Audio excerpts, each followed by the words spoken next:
Parents et amis avec Gilles Parent.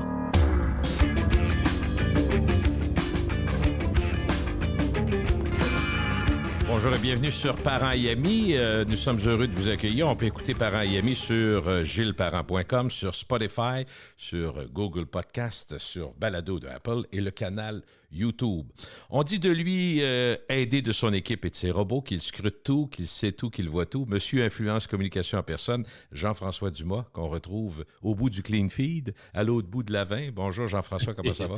Ça va et toi? Absolument, très content de te parler. Ça fait un petit bout. Tu commences à faire de la moto? Oui, tranquille. Mais écoute, depuis 2 semaines, il aurait fallu que j'y aille avec un coat d'hiver. Fait que je faisais pas assez chaud.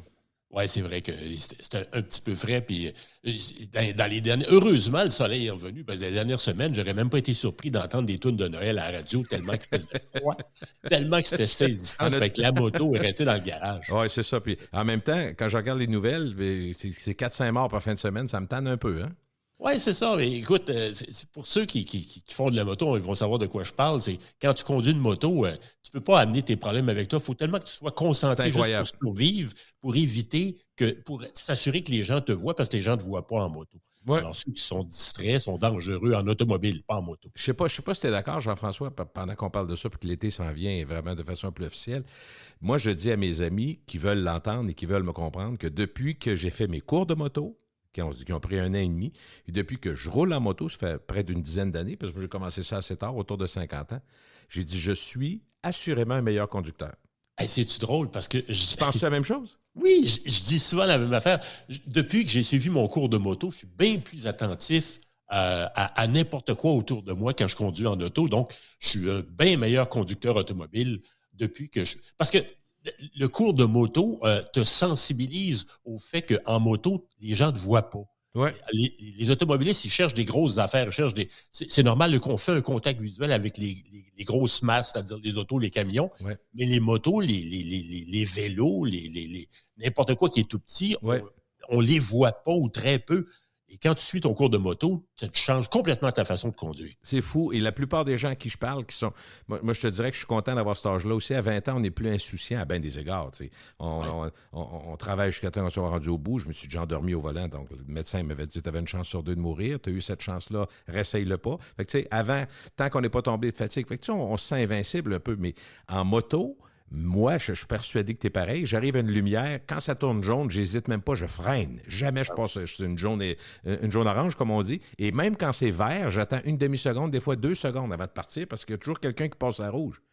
Puis s'il passe à rouge, même s'il est en tort, il va dire « Ah, excuse-moi, je suis en tort. » Non, c'est parce que tu me rentres dedans, moi, je suis mort. Je peux pas me permettre. C'est pas pour rien que les gens qui font des motos, les gens qui font de la moto, quand tu fais un accident, habituellement, tu fais juste un accident en moto dans ta vie. Oui, un gros, oui. Arrête. Ça peut arriver un accrochage, mais en même temps, c'est vrai que le plus fréquent, c'est des accrochages à basse vitesse, mais tu fais couper, on sait c'est quoi. Là. Fait que tu sais, je veux pas faire peur au monde, mais j'ai eu quelques bons conseils de gens qui sont là-dedans, puis ils m'ont dit, au lieu de mettre des poignées chauffantes, des sièges chauffants, puis de 2000 bebelles sur ta moto, mets-toi des lumières plus larges. Parce que quand les gens regardent dans leur rétroviseur, si tu as juste... L'exemple, c'est mettons une vieille moto de 1982 que tu as remontée, puis qui a juste sa petite lumière à moitié éclairante dans le centre. Les nouvelles motos, tu as vu, c'est du LED, puis c'est quasiment 1,5 pied de large, 3-4 lumières en avant. C'est ça qui fait la différence, puis moi, je le crois. Et tu sais, Gilles, je vais te dire quelque chose probablement... On va faire peur au monde. Non, mais c'est tellement le fun de faire de la moto. Fait, c'est pour ça que je dis ça. Moi, je donne des conseils qu'on m'a donnés parce que j'ai un plaisir à faire ça. Puis c'est une des seules choses, Jean-François, à moi de moi. Là. J'embarque sur ma moto, je m'en vais. Puis je fais pas 15 000 autres activités personnelles. Mais celle-là, j'aime ça. Et je vais dire quelque chose de très impopulaire probablement, mais pour moi, se faire entendre quand tu es en moto, ça fait partie de la sécurité. Et c'est pour ça que j'aurais pas des règles. Si c'est moi qui faisais la loi, je ne réglementerais pas de façon sévère le niveau sonore des motos parce que ça t'aide à te faire voir, à te faire remarquer. Le fait, pas pour le kick, mais pour ta sécurité. Quand tu arrives en moto puis ton moteur fait du bruit, ton silencieux fait du bruit, ben ça aide à te faire voir, à te faire entendre, puis à te faire remarquer et des fois peut-être à sauver ta vie aussi. Oui. Il s'agit que ça soit pas trop fort, que ça soit pas exagéré. Écoute, on va parler... On a deux grands sujets aujourd'hui d'intérêt. On va parler de l'internationalisation des infos, les propos sur l'immigration qui sont de plus en plus fréquents, la globalisation. On en parle depuis 10, 15, 20 ans. Tout est global. Les téléphones nous ont rapprochés. Toutes les applications Snapchat et les autres nous ont rapprochés aussi en communication. Mais ce que tu as le goût de faire, c'est de dire, attention, faisons exactement le contraire. Parlons donc de l'information proche de nous, autour de nous, l'information locale et l'importance qu'elle peut avoir et le danger qui la guette. Tu sais, on est influencé, comme tu le dis, de plus en plus par l'information internationale, par ce qui se passe ailleurs dans le monde, oui. Notre interrelation avec les autres pays, les autres économies, mais notre identité propre, notre influence directe, oui. notre sentiment identitaire, il est local. On pense international, mais on agit localement et c'est fondamental dans nos vies. Et le paradoxe, Gilles, dans tout ça, c'est que depuis 20 ans, l'information locale au Québec fond comme neige au soleil. Année après année, on diminue notre information locale et ça a un impact. C'est fondamental. Et plus que ça, ce qui me dérange beaucoup, c'est je vois pas de politiciens qui s'insurgent, qui s'inquiètent. Tu sais, le Québec est mal fait dans le sens que c'est grand, le Québec. Oui, c'est grand. Pour la population qu'on a, on n'a c'est pas une grande densité. Si on compare à l'Europe, ça n'a rien à voir, c'est ça. Exactement. Et là, on s'inquiète depuis de nombreuses années parce qu'il y a de moins en moins de services dans les différentes régions, parce qu'il y a moins de monde. Mais quand il y a moins de médias, ben on s'intéresse moins à ces régions, aux régions. Tu sais, n'importe quel politicien honnête te dirait que le matin, en se levant, il fait deux affaires. Il va lire sa plus récente revue de presse et son dernier sondage quand il y en a un. Et donc, s'il y a un enjeu, les médias n'en parlent pas, tu tombes dans l'indifférence. Et ce qu'il y a de plus évident là-dedans, c'est que quand j'écoute à RDI, la tournée des régions, en 2 minutes et demie, tu fais le tour de 17 régions, t'es mieux de pas bégayer parce qu'il n'y a pas beaucoup de temps pour toi. Et ça démontre qu'on est en train de tomber dans l'indifférence ou encore, comme région, si tu ne veux pas tomber dans l'indifférence, tu tombes dans la provocation. Québec, vous en avez été un témoin, vous avez eu un Régis Labaume qui n'hésitait pas à provoquer les politiciens à Québec. Le maire de Saguenay l'a fait pendant des années aussi. Si tu ne veux pas tomber dans l'indifférence, il fallait que tu tombes dans la provocation.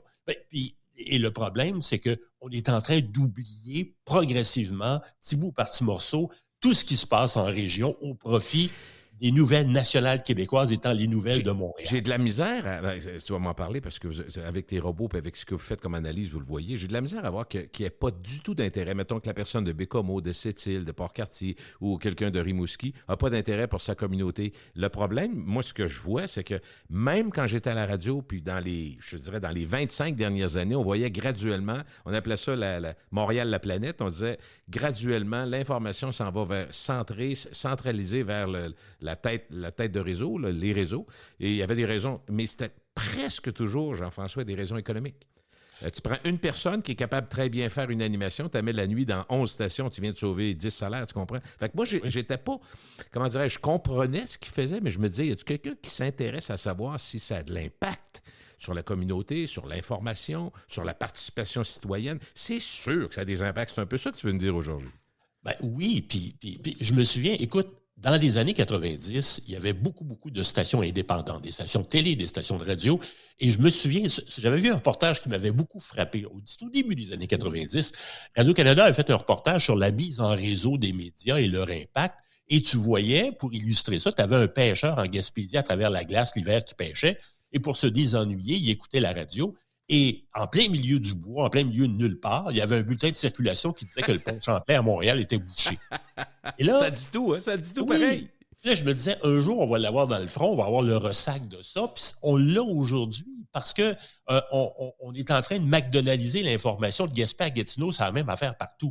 Et gardez en tête tout le monde que l'impact du média localement, tu sais, quand on prend localement ce qui se passe à Québec, à Gatineau, on prend ce qui se passe à Gaspé, les médias, c'est sûr qu'ils se concentrent sur ce qui se passe localement, mais il y a de moins en moins de médias locaux. En plus. Il y a 10 ans, il y avait 200 hebdos au Québec, il n'en reste pas 40 aujourd'hui.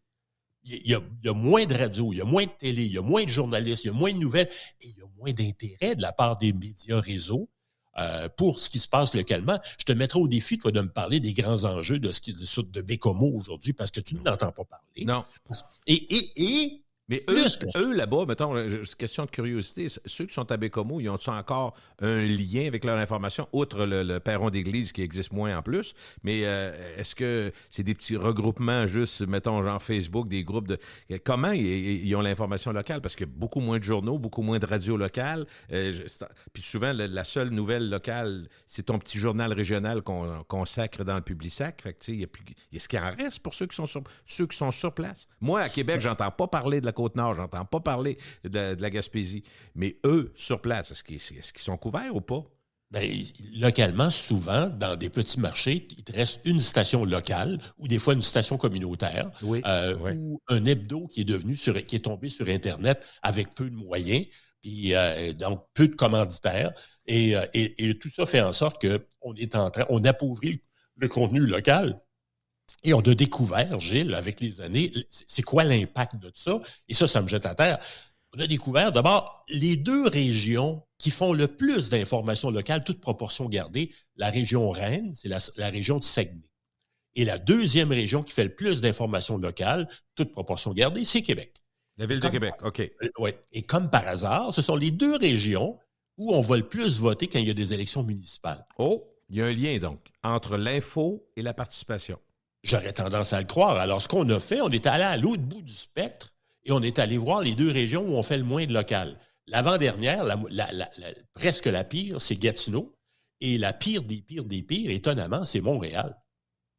Parce qu'à Montréal, on ne s'intéresse pas à ce qui se passe à l'hôtel de ville. On ne s'intéresse pas à ce qui se passe au coin de la rue. À Montréal, on parle de ce qui se passe au Québec. C'est l'information nationale, pas nationale canadienne, mais nationale québécoise, l'information politique, ce qui se passe avec François Legault, la pandémie, l'économie, mais ce qui se passe localement au coin de la rue à Montréal, la région où on est le moins bien servi en termes d'information locale, c'est à Montréal. Et imagine, quand tu es en banlieue de Montréal, là, c'est encore pire. Mais quand on décide à Montréal de parler de Montréal, ben là, on va écœurer le Québec en entier avec l'inauguration du métro de Laval pendant 3 semaines. Et là, ça va être le sujet numéro 1. Sais-tu que c'est, Jean-François, je pense que ça doit être un problème des deux côtés. Quant au Québec, prenons LCN et RDI, parce que c'est essentiellement les grands transporteurs de nouvelles là, qui sont regardés. Quand on a parlé, même moi qui étais à Québec, le Christy troisième lien, j'étais tanné d'en parler, ça devenait ridicule. Puis même eux autres s'excusaient quand ils faisaient, mettons, quand ils allaient, parce que toutes les émissions maintenant à RDI et à LCN ont leur panel, 3-4 personnes qui viennent commenter, puis tout ça, qui permettent aux gens d'avoir une idée, parce qu'une idée pas chère, hein, t'as pogné à la TV, je pense comme lui, il m'a dit la même affaire. Mais ce qui est frappant, c'est que quand eux autres parlent beaucoup du troisième lien, je suis persuadé que la plupart des gens à Montréal ont été écœurés d'entendre parler. Si nous autres à Québec, on l'était. Puis d'autre part, quand on parle beaucoup de Montréal, ça écœure tout le Québec, comme tu disais. Puis probablement qu'il y a des gens de Montréal qui trouvent qu'ils parlent pas assez de Montréal, parce que quand on parle de Montréal, tu sais, encore une fois, on ne peut pas réinventer la roue, Jean-François, mais quand on va parler du bas du fleuve, on va parler de la Gaspésie quand il y a un gros accident, quand il y a 7 morts, quand il y a quand il y a vraiment quelque chose de majeur qui est souvent lié aux faits divers. Mm-hmm. Et l'impact de ça, c'est qu'on finit par perdre contact globalement avec des régions. On a l'impression que... Parce que les gens qui nous écoutent, ils pensent que les médias sont un reflet des gens à qui ils parlent.